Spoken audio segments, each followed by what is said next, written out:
Basically మీరు దీంట్లో page number 3లో మీరు చూడండి, the inclusion of the entity that is Reliance BP mobility limited under item O is necessitated in view of its growing operations within Telangana and its role in the supply and distribution of petroleum products. మేమేం తప్పు పడతలేము అధ్యక్ష.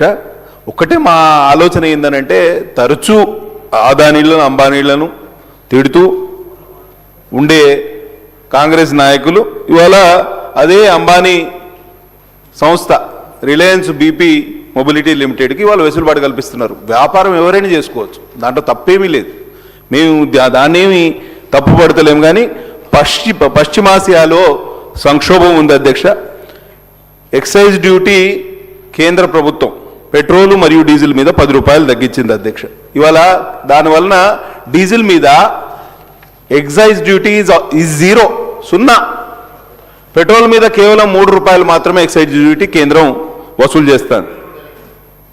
నేనేమంటున్నా అంటే, CPI సభ్యులు సాంబశివరావు గారు, మా senior నాయకులు దానం నాగేందర్ గారు చెప్తున్నారు. నేను ఒక్కటే వారికి తెలియజేయదలుచుకున్నది ఏంటంటే, ఈ సభ ద్వారా మీ ద్వారా ఆయిల్ మార్కెటింగ్ కంపెనీస్ ఏవైతే కేంద్ర ప్రభుత్వ సంస్థలు ఉన్నాయో, PSUs oil marketing companies, Indian oil corporation కానివ్వండి, హెచ్పిసిఎల్ కానీ బీపీసీఎల్కి రోజుకు ఎంత నష్టం వస్తుందో మనం ఒక్కసారి అంచనా వేద్దామా?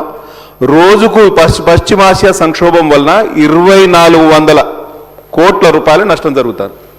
అయితే ఆ నష్టాన్ని పూరించడానికి వాటికి శక్తి లేదు కాబట్టి కేంద్రం ఈ ఎక్సైజ్ డ్యూటీని తగ్గించి ఆ కేంద్రం వాటికి సర్దుబాటు చేసే ప్రయత్నం చేస్తుంది.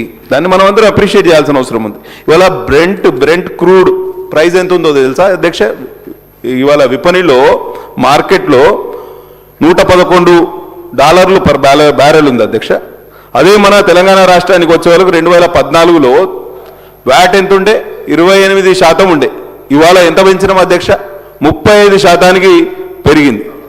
పెట్రోల్ ధరలో కేంద్ర వాటా ట్యాక్స్ కంటే రాష్ట్ర వాటా ట్యాక్స్ చాలా ఎక్కువ ఉంది. దాన్ని సరిచేయవలసిందిగా నేను ప్రభుత్వాన్ని కోరుతున్నా. మా పాయల్ శంకర్ గారు చెప్పారు ఇప్పుడే, మా సభ్యులు, పెట్రోల్ డీజిల్ ధరలు తెలంగాణ రాష్ట్రంలోనే కాస్ట్లీ, ఎక్కువ ధర అని.